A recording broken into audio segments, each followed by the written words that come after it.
Board. And I thought it would be nice to just go around really briefly and say hello and who we are and what our role is. And if you're a student, if you're at Mount St. Mary's University, that would be nice if you could tell us that. Or if you're at Hood, because I personally don't know every single person in the call, so that would be nice for us as well. I guess I can start. I'm Claire Hudson. I'm the Coastal Studies Program Coordinator at Hood College. And today we're going to tell you everything there is to know about the Coastal Studies semester. And then from there, you can ask us any questions you might have and share any concerns you might have or any of that.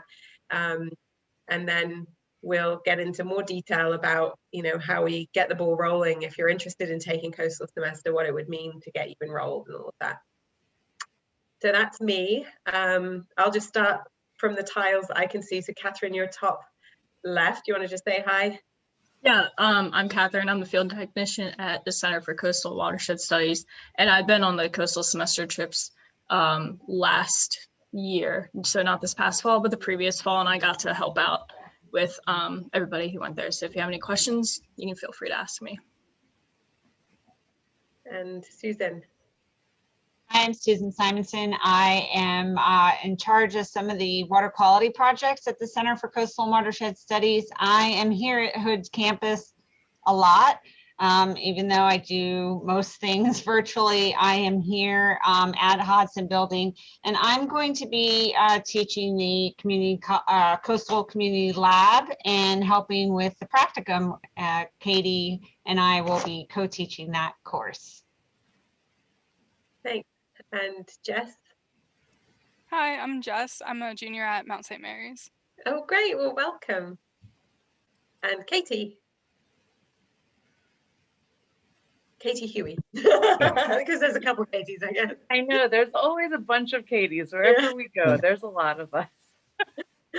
So my name is Katie Huy, and I'm actually a Hood graduate from 2006. And now I am the program assistant for the Center for Coastal and Watershed Studies. And I'm also, I teach a course within the Coastal Studies semester, Human Impacts on Coastlines and Watersheds. So it's an environmental sociology course. And I'll talk a little bit more about that as we get into our presentation. But I have been on this trip twice as a student, and then I've been teaching with the group since 2013. So I am just in love with this program and excited to share with you everything I know. Awesome, thanks. And Dr. Ferrier? Hi, I'm Drew Ferrier. I'm a professor of biology at Hood, and one of the founders of the program back in about 1999. We've been running it since the early 2000s. And this year, I am going to be teaching our Chesapeake Bay course, as well as the lecture portion of community ecology. And so I look forward to having you guys all join us on this. We consider this a traveling adventure, an educational adventure. And so I hope you can all join us.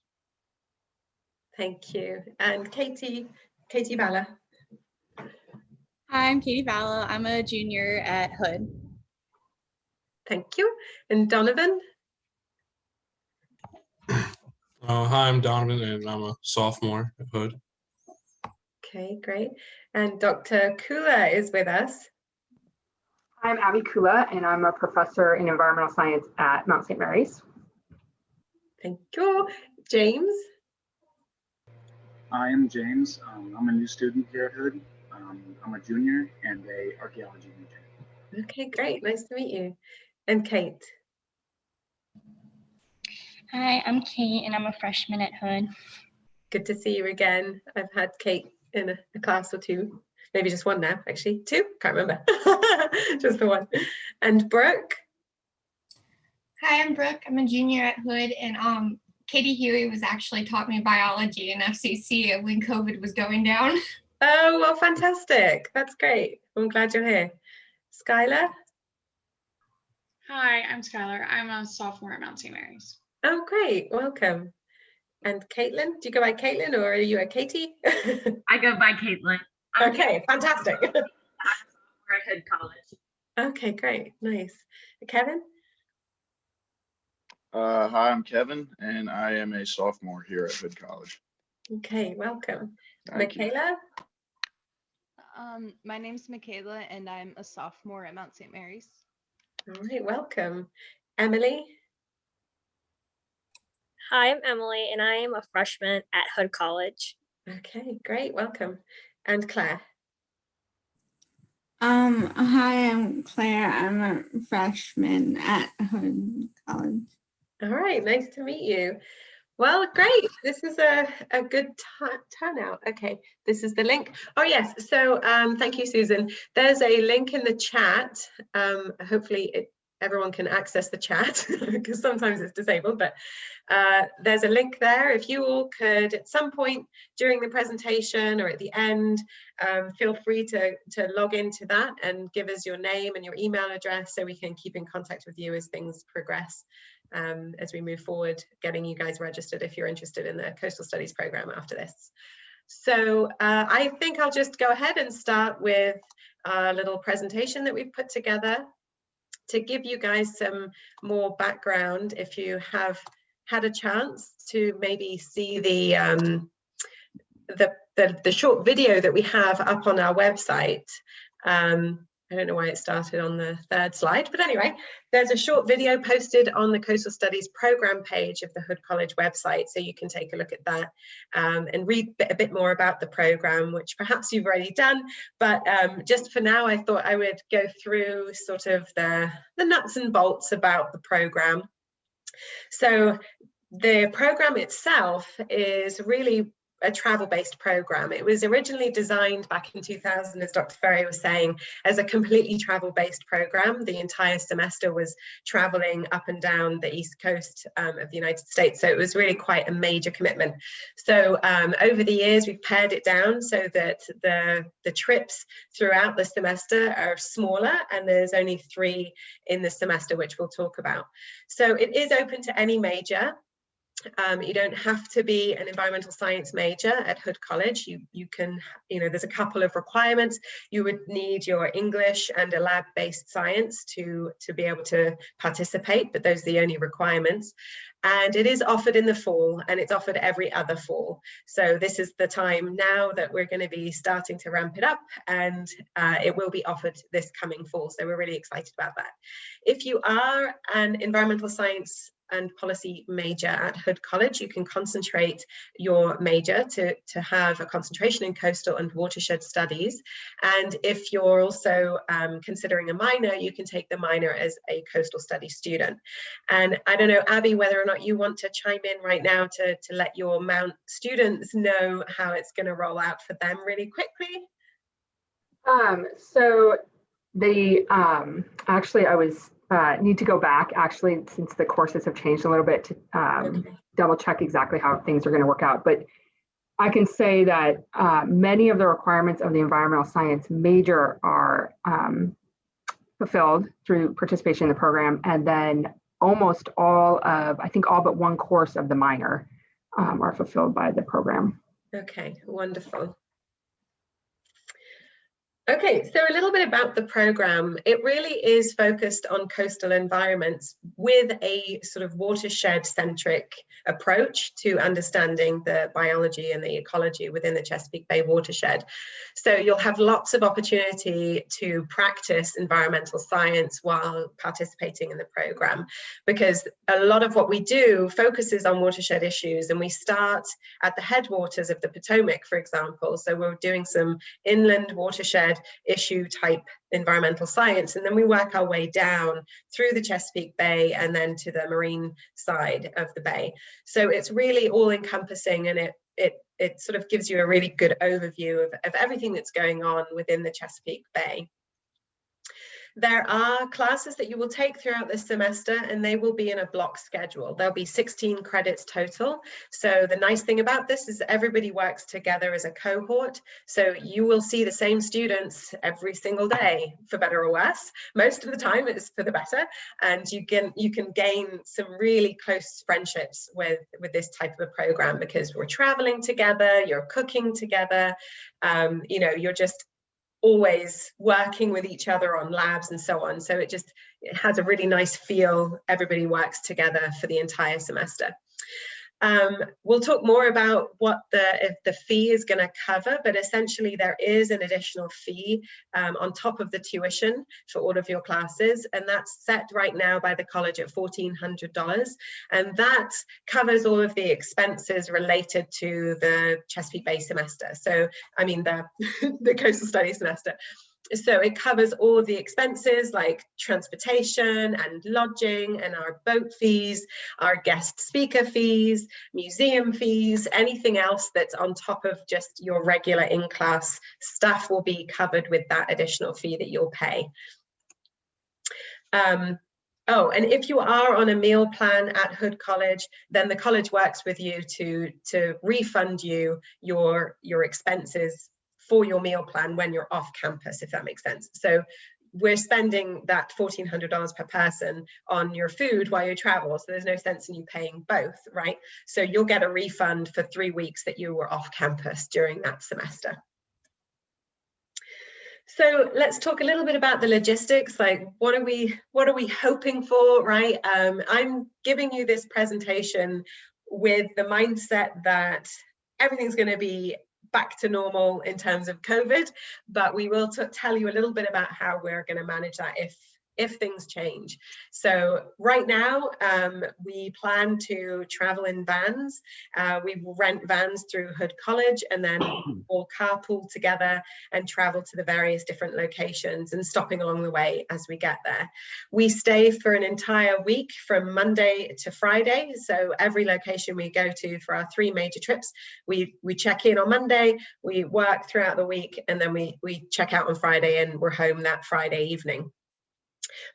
Most of the places that we stay at are going to be research and education facilities, which are either cabins or dorms, and they often have housing that are equipped with kitchens. So our first trip, for example, we stay in cabins, and there's facilities for us all to use as a community, so cooking together in those kitchens and so on.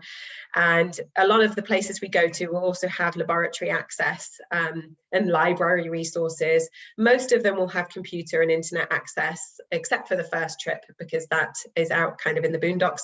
So there isn't great coverage, but you know, we manage for 1 week.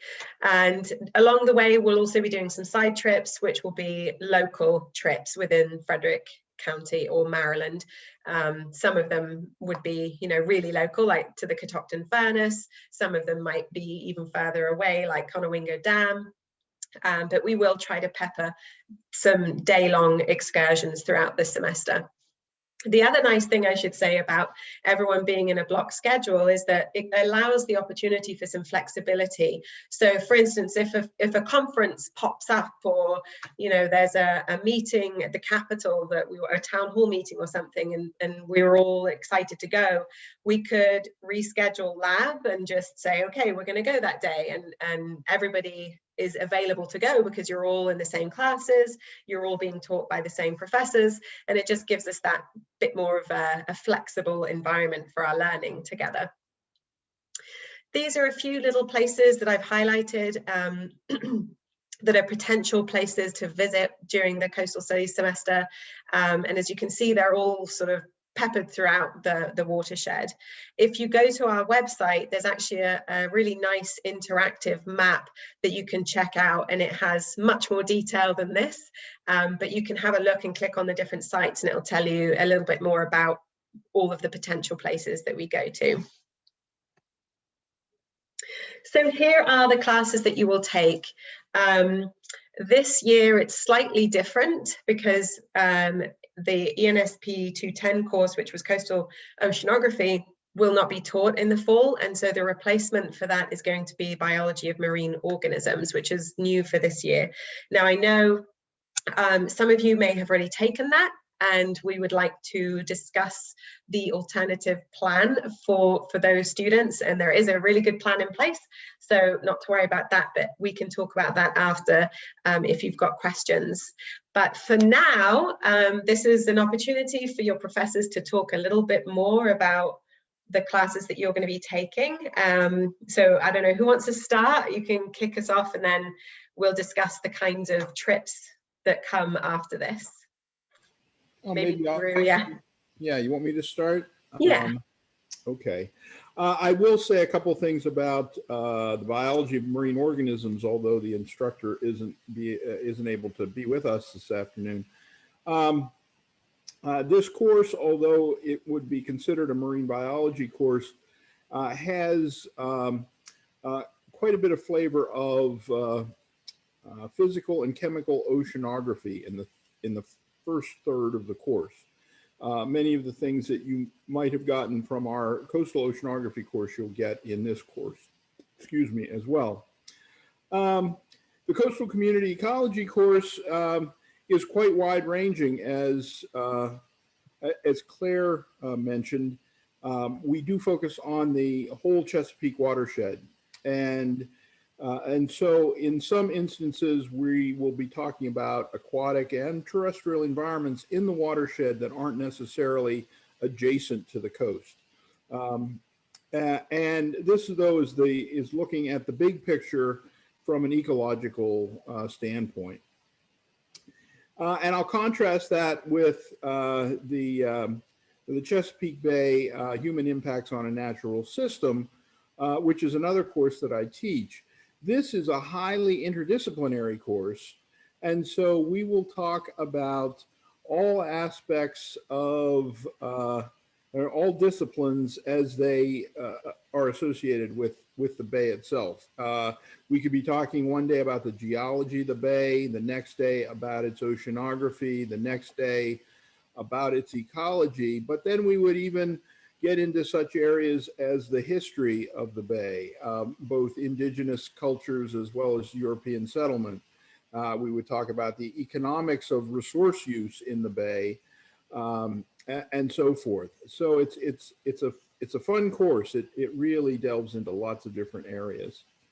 And I think I'll stop right there and pass it on to Katie Huy to talk about her course.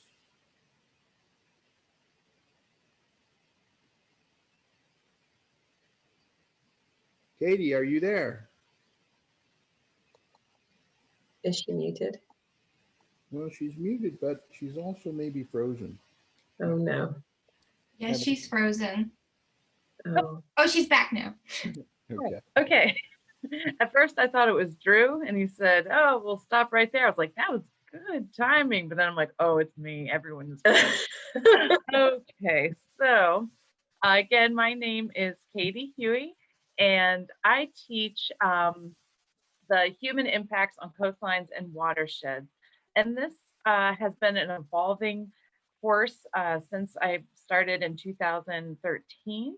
And so this is really coming to be environmental sociology. So we are going to be looking at a more macro perspective of environmental justice, social justice, how money markets impact environmental systems, how culture impacts and is impacted by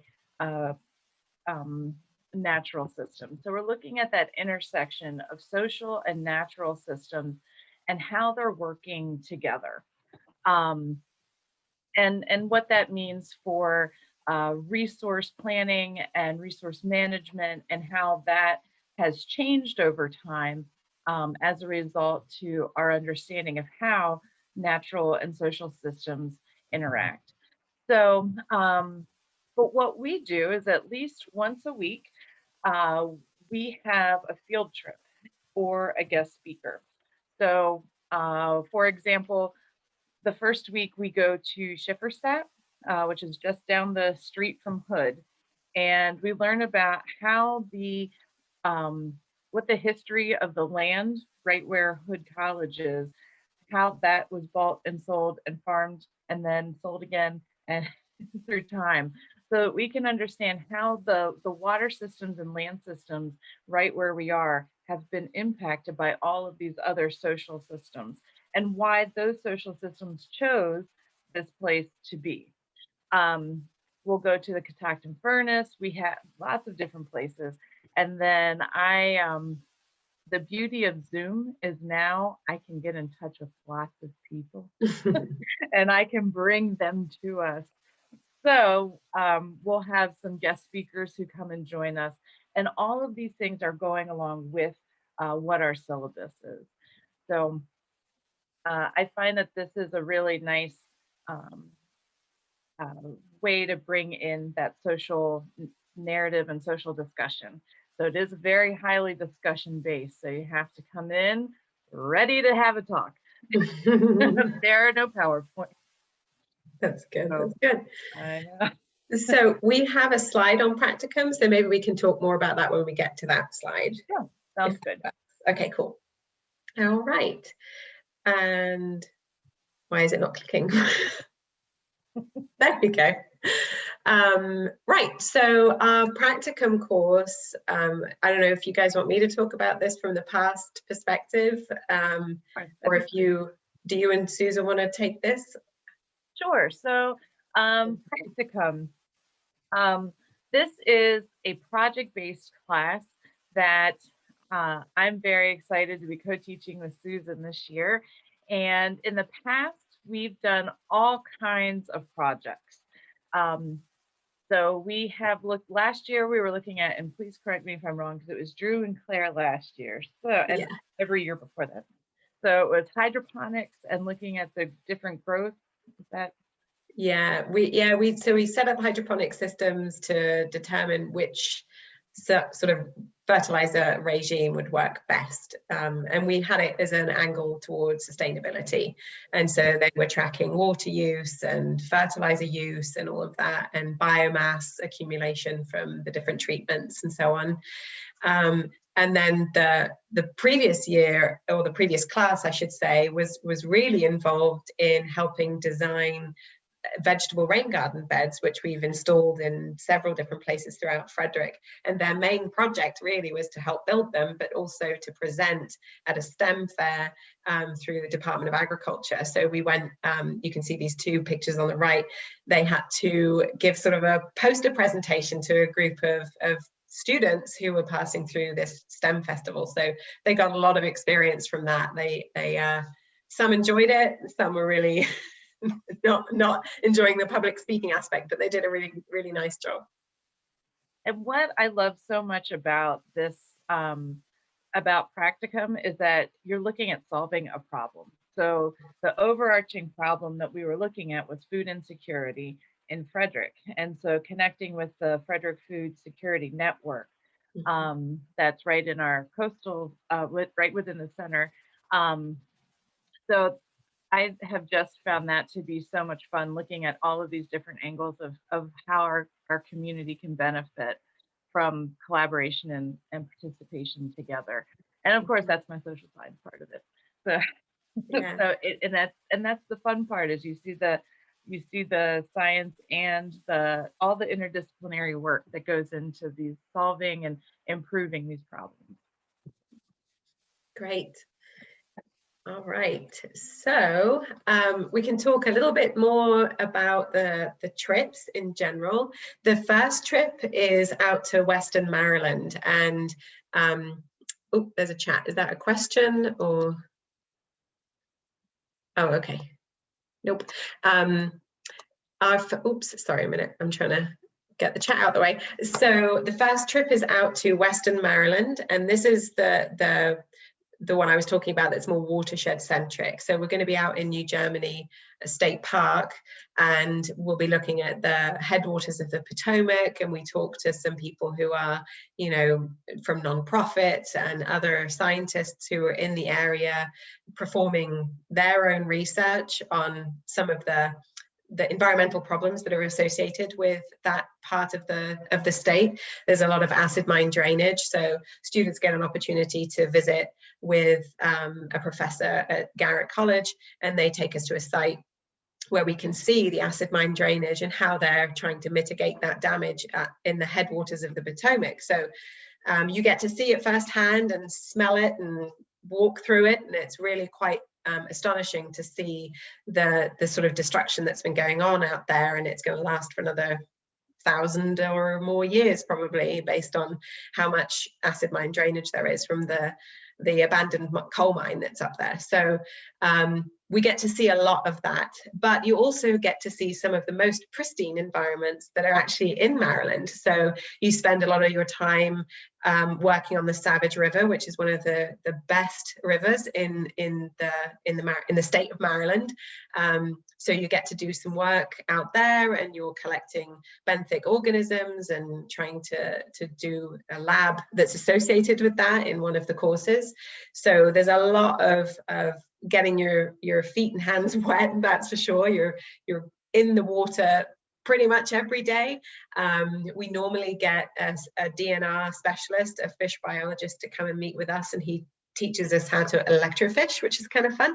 So you can identify the different fish that are there, and then they get put back into the water and they're not harmed or anything like that. But so it's just a really nice first trip to get you out into nature, to get you into the wilderness, to see some really pristine environments, and learning about how everything is connected, because we're starting in the mountains at a part of the watershed that has an impact. Water all flows downhill, right? And so you see the habitats up there in Western Maryland, and then you see what happens as it moves through the watershed, essentially, and picks up nutrients as it moves through the land and so on. So it's just a really nice first introduction for that trip.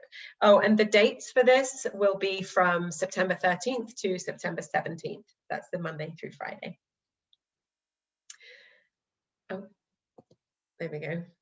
And the second trip will be actually to Tidewater, Virginia. So this is your real introduction to sort of the marine realm. So we stay at the Virginia Institute for Marine Sciences, and you're out on boats every day, you're collecting organisms, you're bringing them back to the lab, you're identifying everything you see, and taking really good notes about what you're seeing. And you'll be participating in labs when you're there, and you'll be collecting things and drying things and bringing them back to Hood so that you can continue your work in the Hood labs when you're, working in your marine biology and marine organisms class. And we'll also visit the Barrier Islands, which is, a real treat, because you get to see the physical oceanography going on in space and time. So it's really nice to just see how the Barrier Island moves, and it's a very dynamic environment. So you'll walk the beaches and you'll learn about all of the different oceanography that's associated with Barrier Island formation and movement and so on. Yeah, you'll do a lot to do with marine invertebrates. So we go out and collect a lot of marine critters and bring them back, and spend our evenings teasing through our samples and figuring out what everything is. So it's a real sort of crash course, I think, in biology of marine organisms. So I think it's a perfect trip for coastal studies. Oh, and that trip is in the beginning of October. The last trip is to Southern Maryland. We actually stay in the dorms of the Chesapeake Biological Laboratory, which is a facility owned and operated by the University of Maryland. And most of the day trips and most of the labs and boat work and mucking about, that actually takes place up the road a little bit from where we stay. And you'll be working at the Patuxent Environmental and Aquatic Research Laboratory, otherwise known as Pearl, which is much easier to say. And we use their labs and work with their biologists to work on various different projects. Most of the things that you'll be doing at this location, because it is the estuarine part of the Chesapeake Bay watershed, will be in community ecology. So you'll be collecting filter feeding organisms, you'll be going out to an oyster bar and you'll be dredging for oysters and you'll be bringing those back and just carrying out some techniques to figure out, you know, what is their disease load like and what is their condition and things like that. So it's a lot of hands-on work, which gives you, you know, all the experience you need if you're interested in pursuing a career in environmental science or environmental biology. So this one is really hands-on, and what I love about all of the trips is that everything that you do is real science. It's not a simulation, it's not a lab that we're creating to illustrate a point. It's actually a real scientific experiment that we use the data from. So we've got years and years and years of the oyster diseases that we found at that same location. And so you can make some, you know, comparisons and you can monitor the population and so on. So it's just a really nice introduction. Okay. So what comes next then? We'll have a chance for questions, absolutely, but I just wanted to give you guys sort of like a rundown of what do you do now if this has really piqued your interest and you're gung-ho and you're like, yes, I want to do this in the fall. Then the first thing you would need to do is complete an application form, and all of the forms are available on our website. They're PDF, fillable PDF forms that you can fill out and email back to us, and there's instructions on specifically who to email it to and so on. But your application, it's a very short application. It's half a page is just your, you know, information, your name, your email, your phone number, and then there's a half a page space for you to just write a couple of sentences about why you want to take coastal and how it's going to help you in the future, that kind of thing. So that application will be due on April 23rd. And then the next step would be that you complete the remaining forms. There's several forms that are required for this. There's some medical forms, there's a liability release, and you know, more things that you have to do if you're going to be taking this course. So you'll have to complete those, and then you'll email those to Drew Ferrier at the time that you register for classes. For Hood students, registration for full classes happens in April, at the end of April, April 26th, all the way through to May 3rd. And at that time, that's when your coastal fee of $1,400 will be due. And you can write a check out that's made payable to Hood College and have coastal studies in the memo. And then for the Mount students, I know you guys have a different registration date, but the way that the work is that if Mount students are participating in this semester, I will, and it's actually going to be available on our website, there will be a form, a registration form that you will need to sign, send back to us, and we will give that to our registrar. And there's also some paperwork that you would need to do ahead of time, because you would need to register as a non-degree seeking student at Hood College for you to register for classes. But we can definitely cross that bridge when we come to it. You know, this is just the icky admin side of getting you guys all enrolled, kind of boring, but it has to be done. So that's sort of the rundown of where we would go from here. And there's a link on this presentation and in the chat to our academic program page, but you could also find it just by Googling Hood College Coastal Studies program and it'll get you there as well. But yeah, so that's everything in a nutshell. I know I talk very fast, so happy to take questions at this point. I'll stop sharing so I can see everyone's lovely faces. And yeah, so any questions, you can unmute and fire away.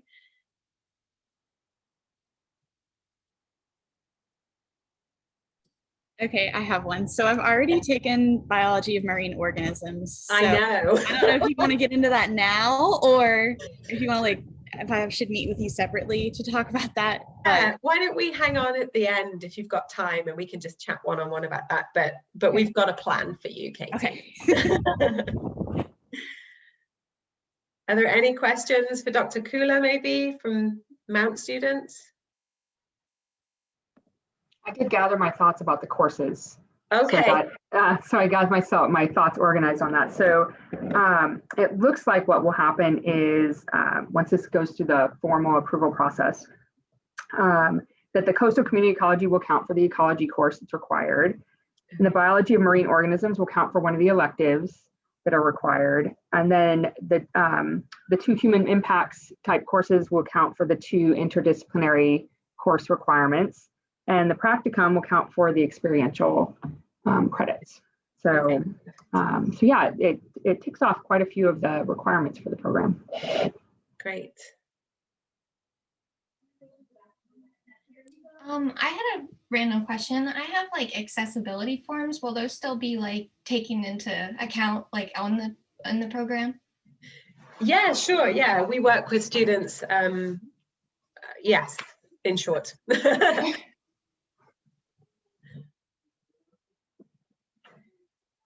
Any other questions?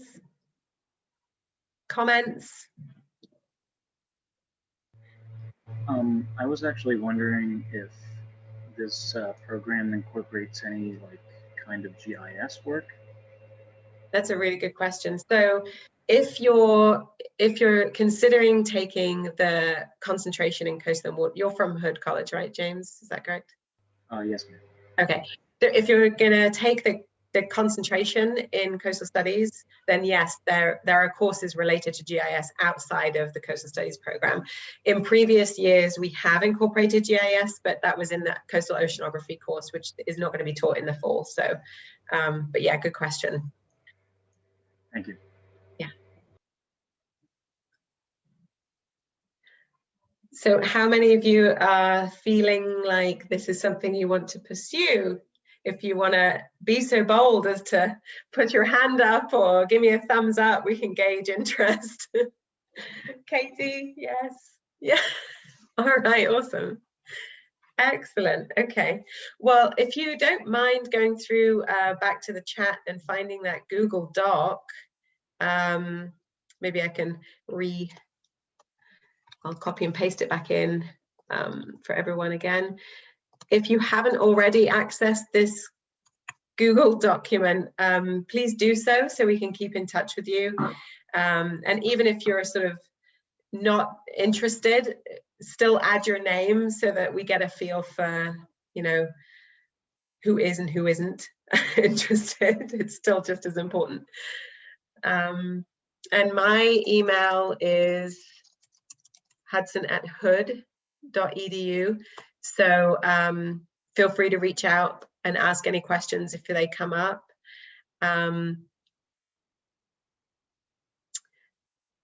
Right, so there was a mention in the chat. Thank you for reminding me, Susan. None of you seem to have questions about what will happen if COVID is a problem and all of that.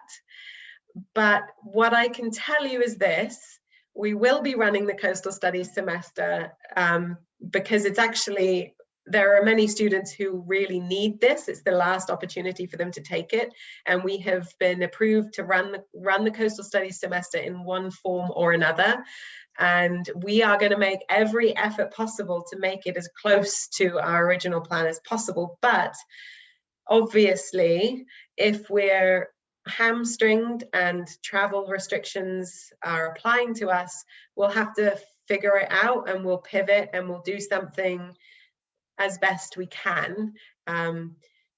But we've already been working with the people who we visit with. So the 3 different locations we go to, they've been really great. And they've said, if something happens and you guys can't come to us, maybe we'll bring organisms up to you. Maybe we can meet halfway for a day thing, or find another location that's closer. So we are thinking about ways that we can approach the semester if things change more significantly than they are now. So I just wanted to let you guys know that. At least we have vaccinations this year, though.